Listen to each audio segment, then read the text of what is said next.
Hey, I'm James from Finney Electrical. And I'm Wayne from A1 Electrical Services. And this is the Top Electricians podcast. So this week we're going to be chatting the usual stuff, tools, tips and tricks, everything electrical. But this week's episode, we're going to also be chatting about EV charging. Like it. So we've got a special guest, Rick, the UK Spark, who will be sharing his world of knowledge about EV charging. So touching how to install them, the dreaded paperwork and commercial installations. So he hasn't been told any of this yet, but this is what he was talking about, Rick. Look at him, he looks scared. How are you doing then, buddy? I'm great, thank you. I'm good. Yeah, it's good to have you on. All the way from where? Where are you from then? And a nice little town called Fleetwood, about 7 miles up from Blackpool. Yeah. I think my brother used to live there. There you go. Fun fact. In He used to Blackpool. He used to live in Stanningley place, if you know that one. There we go. Anyway, so it's been a busy month, so I always keep an eye out on Instagram for stuff on there. So I was going through Instagram and I saw Wayne at the summer trade show. So what was all that about, Wayne? Oh, Alex, mate. I went to the Alex show in Newport, Wales. So they've only just recently started doing it in Wales. So I tried to make an effort, but it's not as big as the others. But yeah, it was a good day out. Was it like a car boot sale? Like loads of sheep went in the Welsh Road? Yeah, something like that, but yeah. You was buying what's all like hordes of wearer spanners, test kits, yeah, big wipes from that guy, the big wipe guy. Well, Rick's the same. He loves his wearer, doesn't he, Rick? Don't tell the missus. Yeah, yeah. I see the wearer stand, and my eyes are just like So yeah, and they always have like 4 for 3 or something, don't they? You buy 3, you get 1 free. So I'll just take it all, mate. It's like when I like collecting Pokemon cards. You're like, got it, need it, got it, need it, got it. So you just have your collection all set out then, don't you? I like it. Did you get the little baby set from Nipex? The baby pliers? Oh, I've got them, yeah. I've had them ages. Aye. Never used them, though. Never used them. I've used them once on a stuffing gland, and it was hard work. Use your fingers. And I like it. But watching that, you're there just bobbing about all the sites, and then you had your big goodie bag. And the next minute you were in a bin looking at a rat. Oh yeah. I got back to the What's going on? I don't know, mate. I put some rubbish in the bin at the lockup, and there was this giant rat in there like this. You're even not doing one, ain't he? Yeah, thing, mate. Oh, I hate rats. I know. I could touch anything apart from rats. Like I don't mind snakes, spiders, but rats are just horrible. Nah, I don't want that. You don't want that. So, what did you end up buying then? Was it just a wearer stuff and your big wipes? No, I bought some. Yeah, I bought a set of big wipes, loads of wearer stuff, some testing bits like from TIS. Like the lamp holder testers and things like that.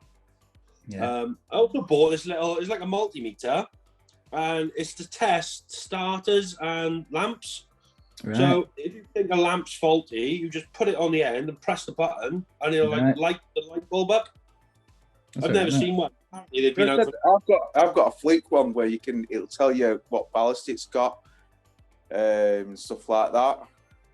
Yeah, I've never seen them, mate. And like a starter, so if you've got a starter, you put it on the one pin of the starter, and you'll see a blue glow inside the starter, and that means it's good. Obviously, if it doesn't glow, it's bad.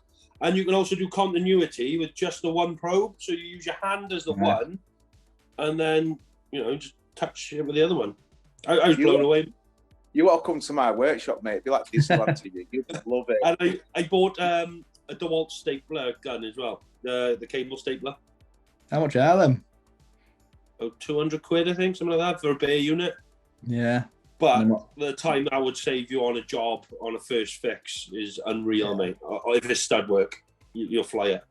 Yeah, I bet. I saw them. Is it all electric batteries and that? Yeah, just the battery, mate. And then pull the thing out, and you just fill it like a magazine of gun, like a gun, and then just bang, bang. Has Milwaukee got one? Or is it just DeWalt? Just DeWalt, is it? Just DeWalt. No. What are you then, Rick? Are you DeWalt guy? Milwaukee? DeWalt, yeah. DeWalt. I went for DeWalt. We all use DeWalt. It's just he's got hold of, and they seem to do a lot more than than any other make. You know, I don't like putting any other make down. You know, I like the Milwaukee stuff. I love that stuff. If you had to choose, if I was going to a different brand, it would probably be Milwaukee. But all my stuff do well. It works for me. It's like if I need something tomorrow, I know I could go to Screwfix. I could get the battery from Screwfix and get it today. It's just so easy to get rid of. Yeah, they're decent. So we always do like a tool of the month. So I'm pretty sure you've bought loads of stuff this month, Rick. Go on, open up your Amazon account. What's the best thing you've bought this month then? What have I bought? I'll tell you what I found. You know, like your CK croppers? Yeah. Well, I found some, I can't think what they're called now, the Japanese ones, and they're half the price, look exactly the same, and I've been using them, about 3 weeks now? Brilliant. Yeah. Nice. So, if I can remember the name of them, I'll shout out in the middle of your conversation. Yeah. Well, Engineer, they're called Engineer 90s or something they're called. You get them on Amazon, they're brilliant. Half the price of CK. 15 quid or something? I think it was about £17.99. I have the smalls. I've only got baby hands. Look how small they are. Are they green? Lime green? The green handles, but they're the same. You put them next to the CK, Yeah. CK cutters, you couldn't tell the difference. You could not tell the difference in the good finish. Mm. Bargain. I think I'd have made that. It used to just cut these socket screws with them. Oh. Used to cut everything with them, like basket and stuff like that. But they used to blunt really easy. I'm like copper only with mine. Copper only. I used to strip armors with mine. Have you ever tried that? Okay. Yeah, you get it around the armour and just run it round back and forth like that. He'll indent the armour, then you just snap it off. I bet the I put mine to bed every night.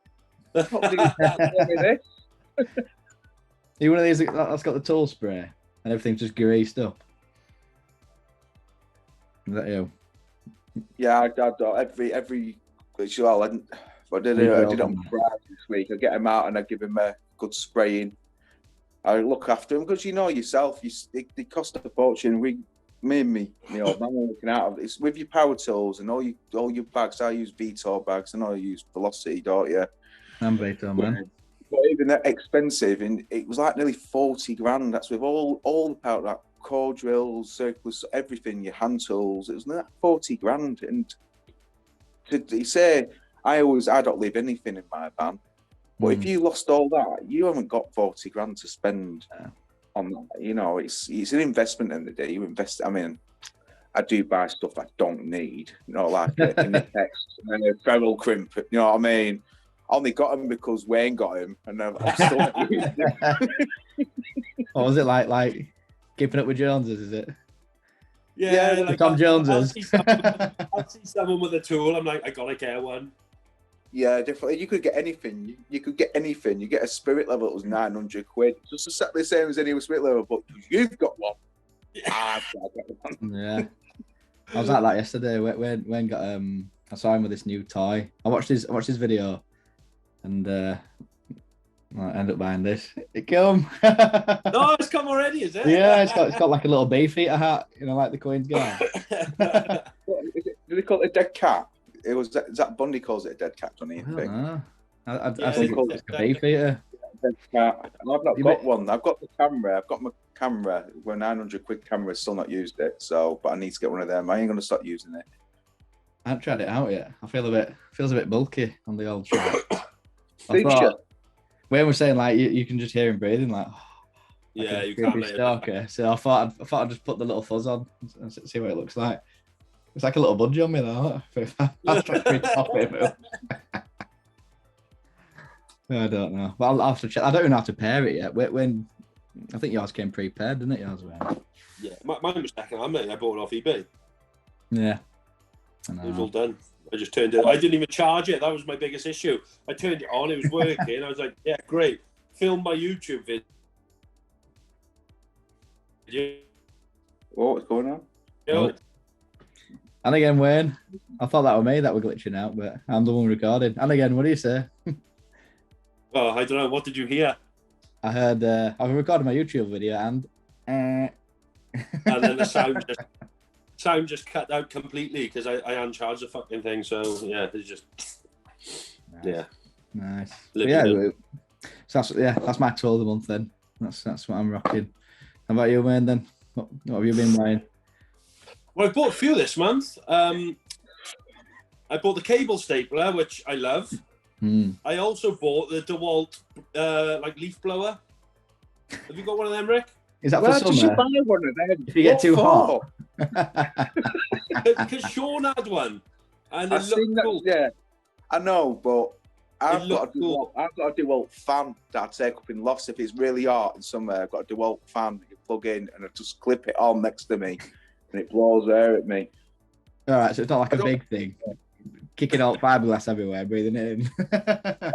Yeah, be right, but I'm cool. I can't breathe, but I'm cool. Yeah, I'm gonna say I try not to disturb anything in loft. You know what I mean? I'm like, right, careful, so I don't breathe it all in. That's it. That blower, you need to get one. The race. What do you blow with I've got nothing to blow. What do you blow with it? Everything. I cleaned my van out with it. My filters in my Hoovers. I blew the apprentice in the face with it today. It's just amazing.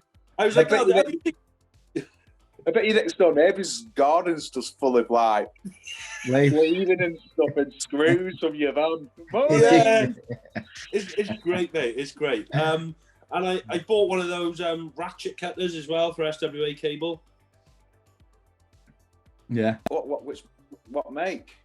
Cheap one, mate. I didn't go Nipex this time. I wouldn't, mate. The price of Nipex is ridiculous. I've got some old ones. I think they're SWA, and they're still going now. But I've got my apprentice some cheap ones, and you know what? They're good. All it's doing is cutting. You don't need. You're just going for the name. I know Nipex. They are good tools. That you can try the crimpers for your ferrules. I think what they call Perceiver. They're brilliant, them. But you can tell the difference with you using a Nipex one. They seem easier to crimp. Yeah. You know what I mean? I never tried that one. I've got like a cheap ratchet thing, for big armors and that. And it just ratchets up and chops it. But only about 15 quid. You don't want it to. But yeah, I'm surprised Wayne hasn't gone full whack and spent 500 quid on one. I never had like a hydraulic. Yeah, Jaws alive. Just using the DeWalt blower now and blows the sheathing off. You'll be there. He don't blow out his back boxes. He just presses a button down, doesn't he? That's it. I think right. So tool of the month is going to be the DeWalt blower, just because the smile is put on your face. I don't know what it is. You get it out and just start blowing. It's just amazing. I'm just purposely looking for stuff to blow. I'm wrong, isn't it? But you know what I mean. No, I used to work with this kitchen guy, and he had a Makita one. I used to just blow all dust out my bag. Every time I worked with him, I'd just take it out of the way, and it just big cloud of dust would come out and all little bits.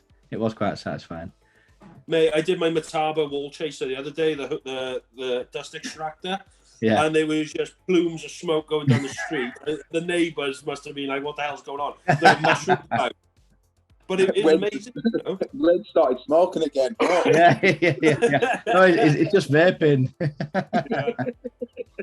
That's his vape. Oh, mate, I like it. So that's top tips. That's top tool of the month. How about top tips then? We like to try and squeeze something in them for the apprentices. So the apprentices on the first few episodes was asking for top tips. So we were trying to come up with something cool. So I've started, whisker boxes. You come like rear entry. If you use them, you can basically just get your snips and just bash it, ream it, and then it actually just pops out. You don't have to cone cut it. I thought that were a nice touch, really. That's what I've been doing recently. Just an easy way of getting the cable to the back of it, really. Yeah. There we go. I think it's loads. It's hard to think because I've been on like Mikey's 26 now, and he's only doing it 2 years. But I watch him do stuff, and why have you done it like that? And I'll show him something. It's just so simple. He's like, oh yeah. It's something really simple. It's I always get him to carry if you're any apprentice watching 3.5 refreading tool, have it on you all the time. Just have it on you, because I will use it. I know people say I don't use it that often, but I use it all the time. If I've taken the socket off, I'll just give it a few turns and each lug flies through. You're not cross-threading that. No, it's like I get out of jail free card, that one for me. You know what I mean? I'll give it a bit, but if it starts squeaking, I'm like, right, let her out. Keep going. No, I'm not like that. I go for gold. Just buy one of their Bosch screwdrivers. Yeah.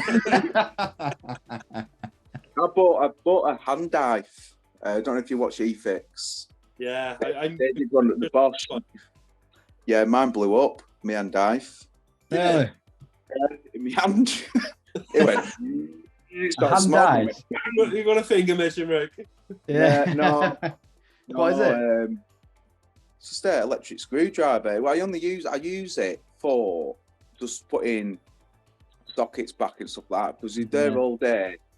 They are good to use. So I won't use it for anything else like in boards and stuff. But it was handy. But I was using it a lot, and I think it got hot, and it just didn't like it. And it just started smoking, and it just went bang. Nice. So don't buy one of them. No. Yeah, but on the eFix video, wasn't it the Bosch one that was smoking? Yeah, it was. Yeah. That's why I ordered one. Yeah. I did open it up. Took it back to the workshop, and I opened it up, and the battery just exploded. So I don't know what went on in there, but I had a 12-volt Bosch. It was like a little dinky body. You know what I mean? With hex, you can put hex bits in. You know what I mean? With little 12. No, 10 point, whatever. I used to just put I used to do sockets with that, and infused boards that are great. It sounded like a mechanic shop, because you could set the chuck to certain Newton meters and that. So I just put it on 1 or something for a switch, and just you know what I mean, or whatever for sockets, and then you tiny it up with screwdriver or whatever, and it bars it were brilliant. You'd set it to about 10, and it just loosen it. You just get it going and go, you open all earth terminals out, all neutrals, all breakers, and then getting copper buzz bar in it, and it ratchet all the way. It was proper sick. Used to save a lot of time, then just doing it by hand, taking off my laptop here. But yeah, that was I might bring that back. It's Have you used one of those rapid? I don't know. I've got a McAllister one. I've got my Weaver one. And when you press the button at the top, it does 4 turns. So you turn it once, the actual bit turns 4 times. Oh yeah. Yeah. I think Weir's just brought that out. Did you just say Weir or McAllister? Weir. I've got a McAllister one. I've got an old one. It's McAllister. It's a big thing, but it's the same thing. They remarketed it as a turbo screwdriver. It's like 1 turn, it gives you 10. It's like it's all right. So that screw goes loose and it doesn't want to do out. You need to put pressure on the screw. Yeah. If you're doing floorboards and stuff, you've got screws in. Obviously, you use your impact driver anyway, but once it got so far, it's wheels useless. So I never use it. It wasn't that 60 quid, are they? 50 odd quid. Yeah, they're cheap. Nowadays. I had to have one, because Wayne probably got one. So I haven't, mate. It's one thing I won't buy. Nah. You don't get 4 arms like this, right? I'd do cordial with just your hands, just get the bit and just turn it on the wall. Yeah, that's it. So what's your top tip, Rick? Then is it the threader tool then? Well, if you're cutting anything, set square. Have a set square. You'll this with Mike cutting trunking. It was always, there's never straight. Got him a little set square. It costs $2.99 off Amazon. Yeah. Pencil on his trunking. Follow that line. It's straight every time. Just a set square. I got it in for $2.99 off Amazon, and he uses it every time now. And it does make a difference. You put your trunking up, and you can see it all over the place. If it's straight, it looks good, doesn't it? So yeah, you set square when you're doing your trunking. Don't do it by eye. No. Like it. How about you, Wayne, then? The only one I can think of, mate, and I've stole this off eFix, is when you go to a property and they've got those little white caps in the sockets with the screws Oh out, yeah.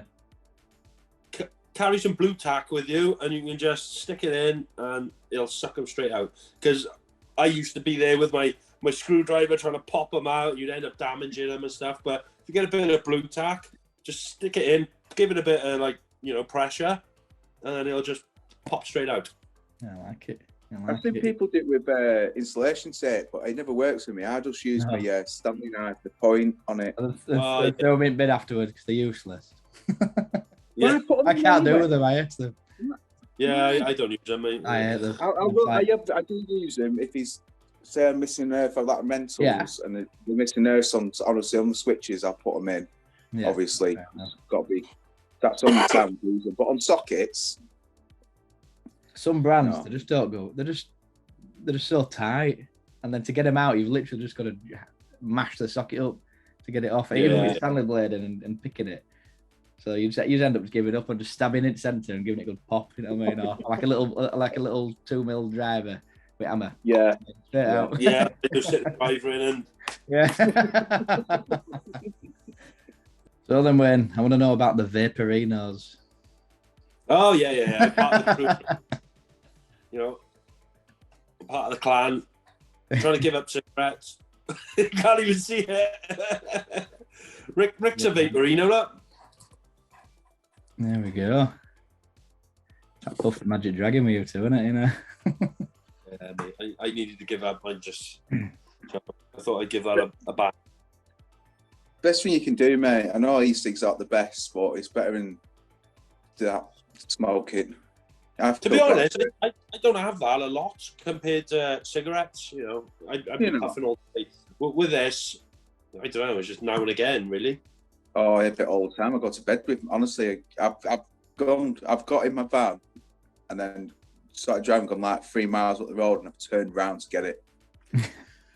Because if I don't have it, my apprentice is getting it. You get a bit edgy, do you? Oh yeah, I've got to have it. It keeps me calm, keeps me happy, keeps me smiling. Are you an expert, Rick, or did you just vape? Yeah, no, I've had to smoke size Regal and Lambert and Butler, and then obviously but no, it's not good. Not only that, I've found I'm going into people's houses and they'll spark up next, and I can't stand it. I think it's rude, to be fair, when you go up in someone's house and they don't even say, "It's all right for us." I always say, yeah, whatever, it's your house. But when they spark up next to you and then blow it at you, then I've got to go to a house. The next house is a really nice house, and you smell of 20 camels. It doesn't look good, does it? You know what I mean? But yeah, it's better in it. In yourself, you don't smell of fags when you go in, so it's a good thing, really. Yeah, I can't do with it. I've noticed the difference in my bank balance as well. Yeah, I mean, because it was like I was spending 80 a week on cigarettes, and it's a lot of money. So now I'm not saving all money. I just go, well, what bag can I buy this month now? Yeah, spend it on tools. I might put some expensive fuel in this time. Yeah, treat the van. Yeah, I'll have it. I'll get it washed. Yeah, I like it. My mate just stopped smoking and done vape. Thinking, what would you get, like so many puffs or something? He was like, "Oh, this will get me like 2,000 puffs or something." Oh, something weird like that. So I was like, "Is that good?" I don't know. I make my own. I make my own liquid, so it's cheaper. Yeah, it's easy. All you do is you just buy the nicotine, buy the liquid, and get your flavouring. Put it in a bottle, the measurements, shake it. I think it's costing me like 23p for 10 mil, but I do 100 ml bottles, so that's a lot better. I don't know what that means. You like triple dosing on nicotine now? Is that why you just smile afterward? You know what I'm going to buy? You can buy a pipe one, like a Sherlock Holmes, but it's an e-pipe. So I can do that. Does it shoot bubbles? No, it's a proper. It's an e-pipe. I'm going to buy one, but they're expensive. But I just want one, just so I can sit there and wind up the other half because I've spent money on. How much are they? You are? How much are they? They're about 60 quid. Are they? Yeah, but I'll get one and then I'll put it on Instagram. I'll look so cool on the job. I've got a real pipe. I've got my granddad's pipe. He quit year before I was born, and he used to always have it in his mouth. It was a habit, and he always had it in his hand. He never smoked it, but I've got that now. Like a short walking stick. I like it. Yeah, he used to tap his walking stick and have his pipe in his mouth. We used to go around with his kids, and no telly was on. We sit there in silence. It was great. Not just contemplating life. Yeah. Bit of self-reflection. I like it. So then, Rick, what have you been up to then? Apart from your vaping? Very busy. Very busy. I've been talking to a few people. I'm talking to Verso a bit. I was Wayne does a bit with Verso. I was talking to Will from Verso today. Just contracts come in, some more. Very busy. It's one of them. Do we take someone else on, or do we just cope with it? Do we do 6-7 days a week? And Mike went through a lead water pipe the other day. It was quite good. So it's fun, isn't it?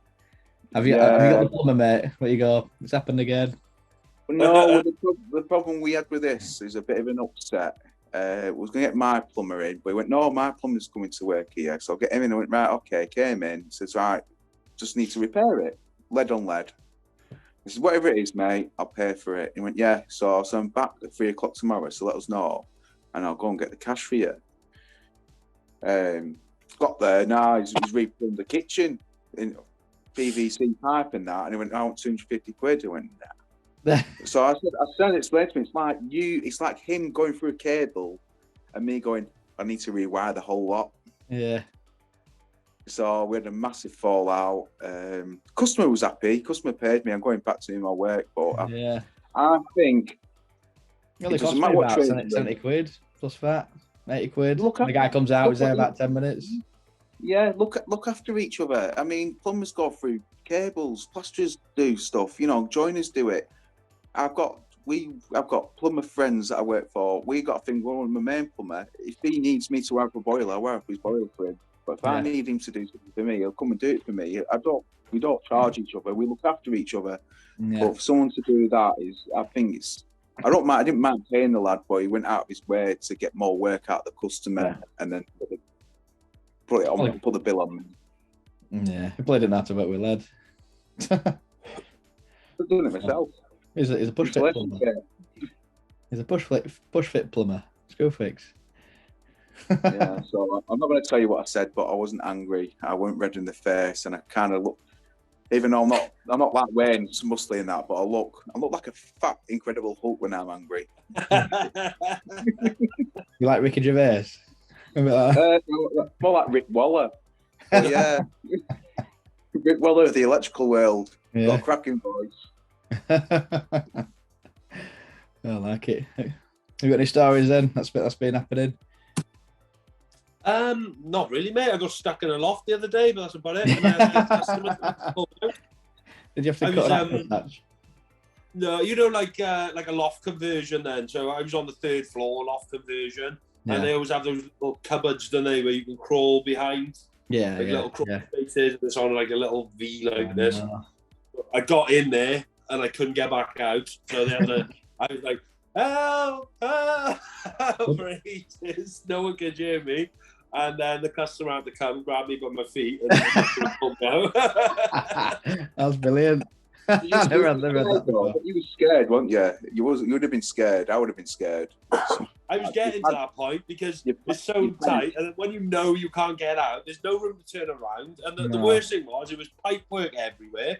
So I was afraid to put my knees down in case I burst a pipe or something. And help. Oh man, it was embarrassing. I know. I'd feel a bit funny just thinking customer going, I'm locked in it. I'm stuck. Yeah. Where are you?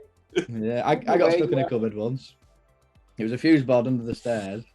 So I went in and did my work, and I think I had to do some work. It was quite noisy, so I just shut the door, and then there was no handle on the other side, but no, nothing. It was just wood. So I had to ring the customer's house, and they're going, "Hello." I'm going, "Oh yeah, it's me. I'm stuck in cupboard." I must have been there. Like Harry Potter. But they didn't answer for ages. I was there for a good 20 minutes, just stuck. I remember once when I was an apprentice, the lad I was working with was in the middle of nowhere. He sent me to a shop with draw pass. Anyway, in them days, I was on, 75 quid a week. I didn't have money for credit. I had the big, massive brick phone. I got lost. Nice. But I kept on walking. I was knocking up to this door, no one answered the phone. It took me ages to knock it, the courage. Nah, couldn't find me or anything. Anyway, it was my old man. He had to go dry. He came down and said, I can't find him. He said, I can't find him. I don't know where he is. So my old man's worried. And anyway, he found me walking. I walked 4 miles away from the shop. Honestly, I was panicking. I was 15. And he sent me to the shop to get him some fags. You lost in the big world. Yeah, it was so scary because farms and that. I've been walking on the farm and I'd get these cows and I was scared of going past. No, not going past them. No. So this is it. This is them for me.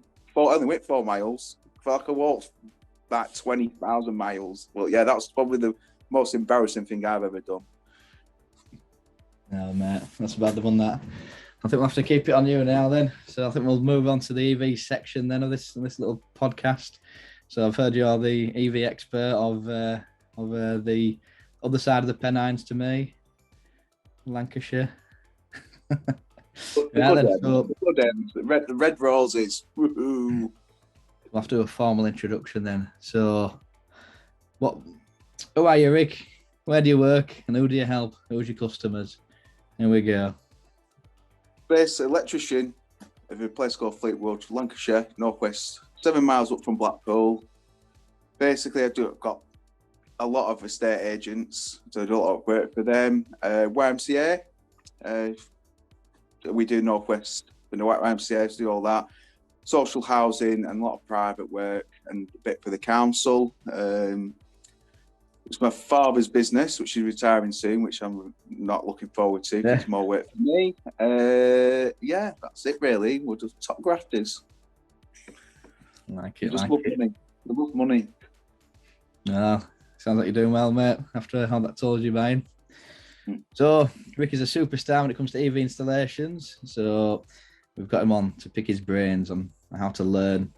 Well, pick his brains to learn how the best how he does the best installations of EV chargers, basically. So, how does the process all start then for a domestic customer? So, if you've got a customer watching this podcast and they want an electric vehicle, and what's the kind of journey? What's the customer's journey from start to finish? So basically, we go on site. I'll have a look at what they've got on obviously the board. We might have showers on and stuff like that. So we might be looking into like priority boards and stuff, like stuff like that. We tell them, we give them advice of what they need to do, what they should have. Basically, we make it safe as we can for him. You don't want overload. What's overload, Rick? So basically, you don't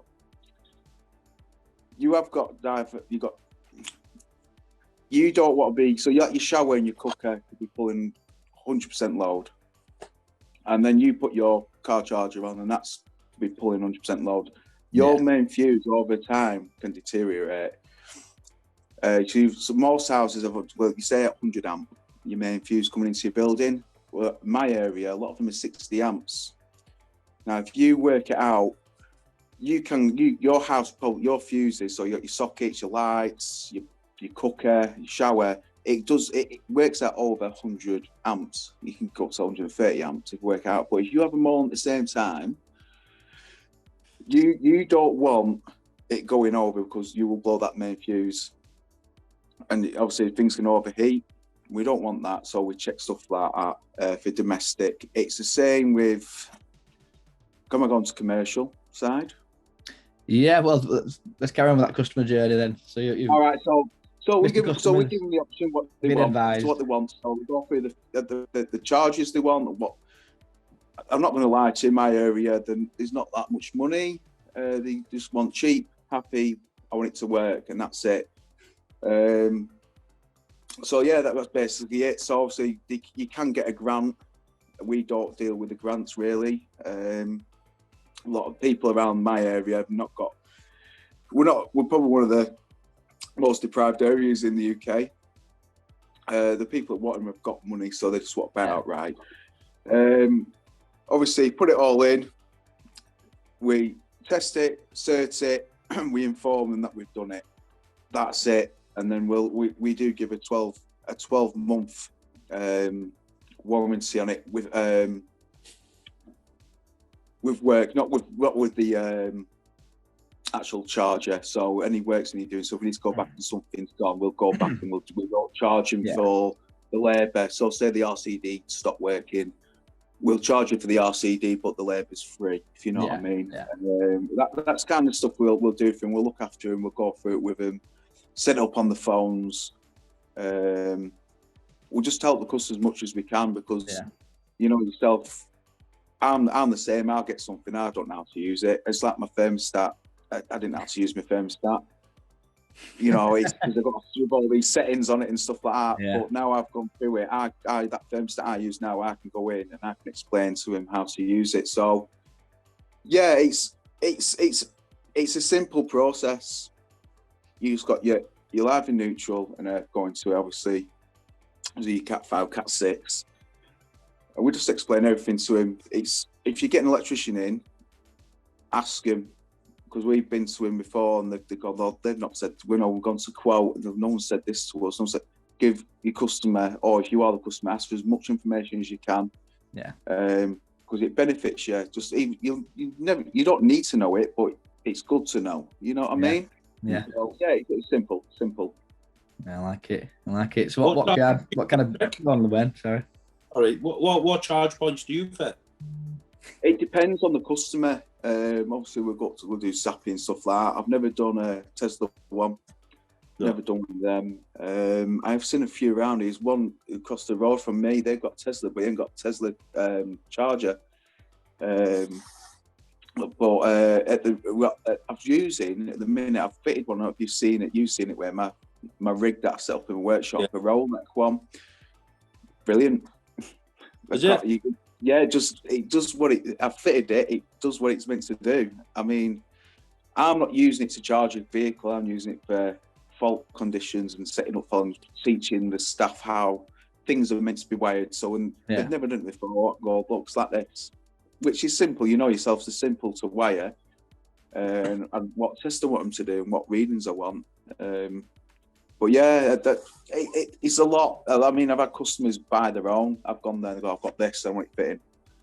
A lot of customers do that because obviously you get, they don't want you putting money on the materials. Yeah. You understand what I'm saying?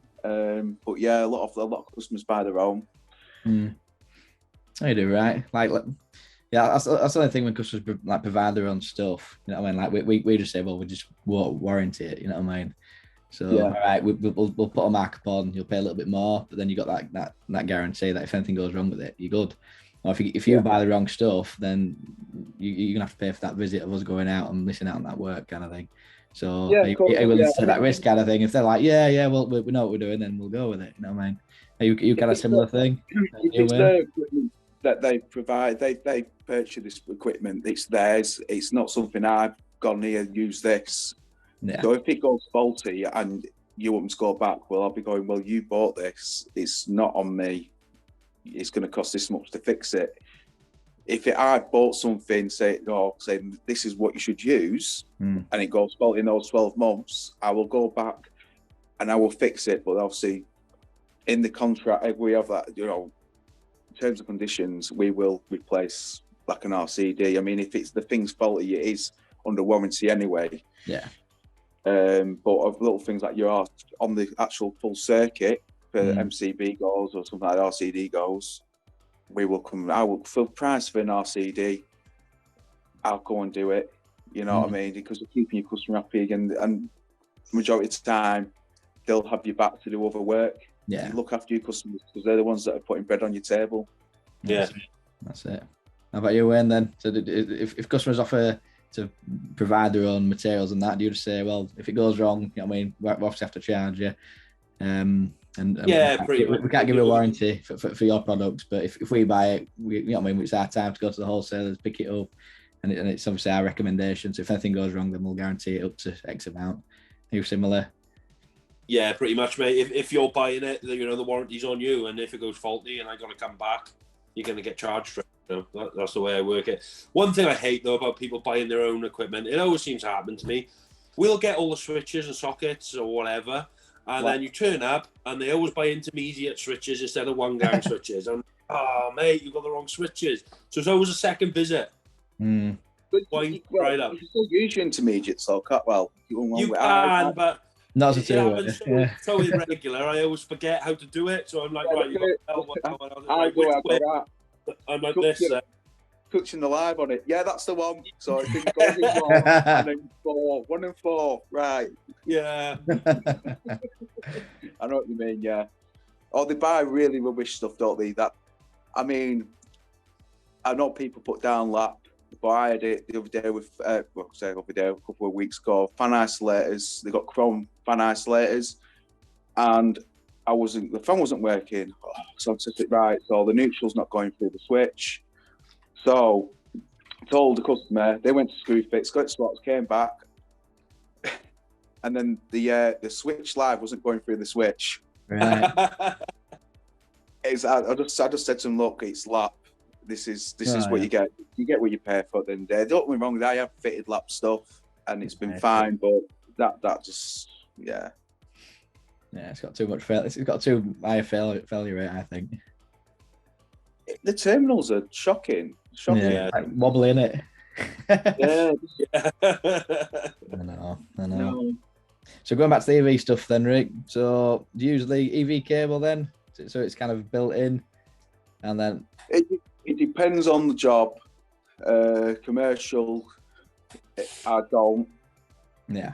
I have it separate because if that goes down, you've got to replace the whole cable, and some of them can be long runs. So I'll do separate. So a lot of time it's in that ducting kind of stuff. You know what I mean? Yeah. I can't think of words at a minute. So if anything goes down, say the cap goes down, I can easily replace that. If you know what I mean? Yeah. So pulling the full cable through, I just need to pull a little cable through. But that's why with the last that we've done that one you see me at the council, those 6 EV chargers, I did it separate. So the SQI was separate, and I just left some draw lines in there because I know I'll be doing the work there. So if there's a problem, I just know, right, I just need to pull. I don't even have to pull the old one out. I can tie onto the old one and pull it through with that. Yeah. So domestic's all right because it's domestic, but commercial, you're doing longer runs. Yeah. And it's just easier to pull. You can with a house, you can go through lofts. You go outside the walls. With the commercial, a lot of it's underground. Yeah. So it's one of them, and it's like you trample an steel wide armoured cable through, and it's already got like 6 or 8 in there. It's not easy because they tangle up and twist with each other. So I don't do that. I do it separately. Yeah, fair enough. So with the domestic then, would you say it's clip direct or dug under mostly? Yeah, it's most clip direct. It's pretty simple. I say it's simple. It's all different. What else? You get fuse boards in the middle of the house, don't you, and stuff like that. And, which is annoying when you get there and you think, yes, it'd be a nice one, this. And you get there and the fuse board's in the closet in the middle of the house. And it's like, got laminate flooring everywhere. Right, what about upstairs? Laminate in the bedroom. Yeah. Well, domestic. It's You fancy a step runner? Yeah. I'd rather do commercial, to be honest, because I know my run's easy. Yeah. It might be long, but obviously there's more to it, like I spoke to you before, about where I go in and I monitor the actual everything that's happening there. So I'll monitor what's been used over a month. So if there's any spikes or anything like that, I don't want that. They use all their electric charges, their EV charges. I don't want any spikes because they've got garages there and everything, just bin wagons and stuff. So that's the difference between domestic and commercial. You can go in and go, wait a minute, they've got 12 kilowatt shower, and then they've got a big range oven. You know that you're going to have to, I put priority boards in. I've done it, even not with EV chargers, I do it with showers. So if they want 2 kilowatt showers, it's going to priority board. It's just the way it is. Yeah. No, that's good. So how about the programming then? So obviously you've done your install, you've done all your checks and that, you've tested it and that, and then it's onto the programming then. So yeah, what can customer expect then? I do it with the customer there. Yeah. I always go through that last bit, and I always do it over like a cup of coffee and that. I go through them, show them what I'm doing. I like to get the customer involved in it. Yeah, not pushing buttons and that. Yeah, showing how I'm doing, what I'm doing. It's a good thing to show your customer what you're doing because they can see what they're paying for. Yeah. You know what I mean? You've been there, you know yourself, you can get someone in, you don't see the process. No. Like a plumber, you don't see, I want central heating, and you don't see what they're doing. But it's nice to see what you've done, and I go through it all with them. And then when I'm doing the programming, I'm showing them what I talk to them and have a brew, and that's the best bit, that bit. That means you've done that bit. It's programming is easy. It's easy enough. Once you've done it a few times, you can't go wrong, really, can you? It's that with anything. Once you've done it once or twice, easy peasy. Like it. So, what do you think about the paperwork? You said you don't really do the grant and that. No. You got anything to comment with that then, as far as the landlord stuff, as far as getting the grant, what they can do, or is it something you just don't do? It's not that. It's getting your money back. Right. Because you do your grant. So you could do. So next week you've got 5 of them to do. And the week out, you've got 5 of them to do. You might not see your money for 6 weeks. Mm. It's a lot of money, like we always keep money in the account, but it's a lot of money. You know what's going to happen tomorrow. So I kind of stay away from it if I can. It's not too bad doing 1 or 2. Yeah. But if you're doing them all the time and you've got other work on, it will probably work out. You get your money. We get it with other people. We don't get paid for 60 days on some stuff, but the big job. So we get, that's why I stay away from them. It's getting that money in. I say you don't know what's happened tomorrow. So it's crap. Waiting on the grant payments. I waited 3 months for some of them. It was a nightmare. Wow. Yeah, 3 months.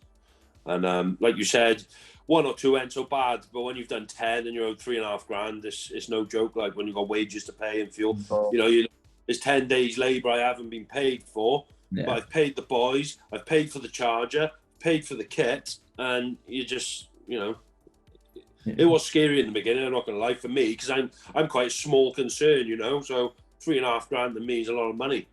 And it was a pain. But once they start rolling in, you seem to get a bit of momentum then, and I think it's like with anything though, not just EV charges. Like that my customers, like the council and YMCA and stuff like Regenda are like 30 days. So I could do a full month of work and I don't see nothing for 30 days. Yeah. I'll be doing big jobs for YMCA, and we're talking like £30,000 jobs. And then I'm waiting 60 days to get the money. And I've got the lads on there. We could all be on there one day. We'll be on there. All of us be on there for 2 days. That's why you've got to have your money. Make sure you've got money behind you. If you're going to be doing anything big, make sure you've got a bit of dough behind you. Because if you don't get this money, it gets you in a right mess, and you're borrowing money, and you don't want to get into that situation. Yeah, that's good. So last one then for you, Rick, then, before we'll have to wrap it up. So what's your process then? So this all things about EV charging. What's your process for testing and certification then for other Sparkies out there then who might want to get into this? Well, you want to make sure obviously we know with anything, it's your the most important thing. It's like when we did, you've got to be careful as well with that stuff with PMEs. So that one that you seen the council was working at, they all had air spikes in. Every single one had its own. Yeah. You got to be careful with that. I know my area do not allow you to export the earth on a PME in my area. I know it's different in different areas, they allow it, but obviously RCD times, make sure you're checking your DC, your minus and your negative as well. I don't know if you do that, Wayne. I've found sometimes on some, because the RCD's inside most of the DC RCDs inside, a lot of them fail on the minus side. I don't know why that is. I've not looked into it. I don't know if that makes a difference, but always passes everything else. That's it basically. Just test it, get it all certed as you would anything else, and just obviously let I'm with the NIC, send it to the NIC, sorted. Obviously, you need to be careful as well. It's like I was saying to you, like we had a metal frame building, and it has to be so far away from that building. So if you want to get into it, make sure you get the regs out, read it up. If you're unsure, if you're NAPIT or NIC, give them a ring. It is worth it, because I rang up the NIC about it, and they actually give me some advice. It's free. It doesn't cost you anything, does it? So yeah, that's what I suggest doing before you do any testing, any EV charging, especially commercial. Yeah, read up on it, because if you get it wrong and an accident happens, you're the one that goes down. Yeah, well, that's it. So is it just minor works you produce then? Is there any special EV certification? Well, obviously everything's different. So because it's a new circuit in it. Yeah. So EIC formula. Yeah. And in Wales, everything gets notified, doesn't it? Yeah, pretty much everything. Yeah. They haven't actually got a test form though, have they, for EV? So, we've all got these fancy testers to test the actual charger, like you said, the DC RCDs. There's no way to write your results. So no. I don't see the point. You either test it or you don't. So all you need is head your R1, R2, same as any other circuit. Yeah. So I've got to spend 500 quid on this adapter. I'm testing it. I'm doing my best. There's other firms in the area haven't bothered. No. And no one knows if they tested it or not. Well, obviously they haven't, because they haven't got the units. No. I think it's a bit of a piss take. So they do need to bring out an EV test form. Yeah. So you can write all your readings on. Yeah. And put like your serial number, your tester, something like that. Yeah, and then you're testing. You do your ZS through the charge unit, and then you put it in the fault mode, so the RCD trips and all that. But you've got no way to write any of those readings. You can do your ZS from the cable, inside the unit. Yeah. But yeah, it's just a pain in the ass. That's my rant. It's nothing.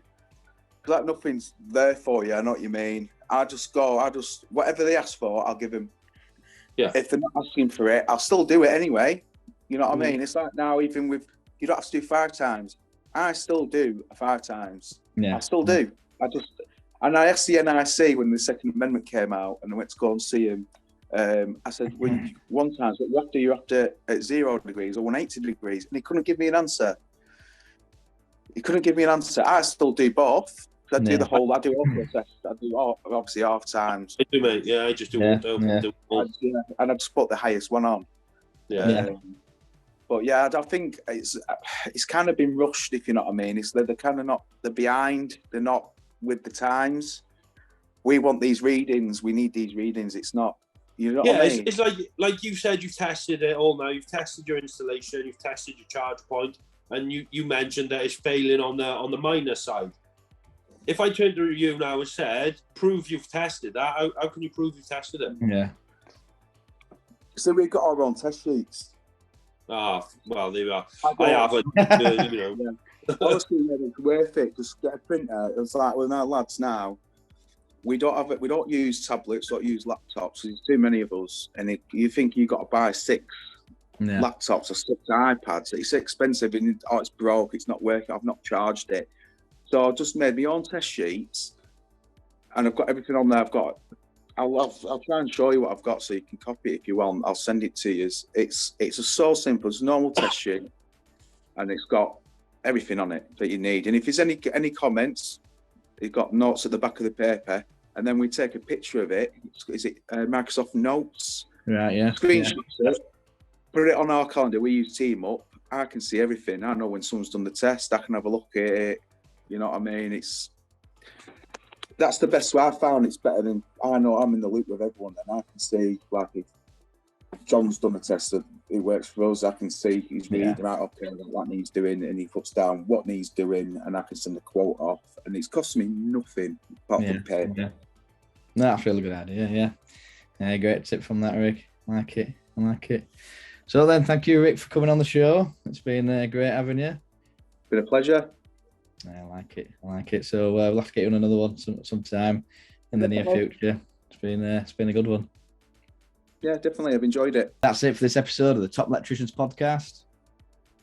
So we want to hear from you, what you want to see in future uploads. So just drop it in the comments, what topics you'd like us to discuss, and any stories you want to hear from us. And thank you, Rick, for coming on, the EV expert. So how can we find you? I'll be on Instagram. Just look up the UK Spark. I'll be there. Follow me. I'll follow you back. I'll put it below. So take care, stay safe, and we'll see you on the next one. Ta-ra. Bye. So that's it for this episode of the Top Electricians podcast. Glenn? Is it me, is it? Yeah, so you say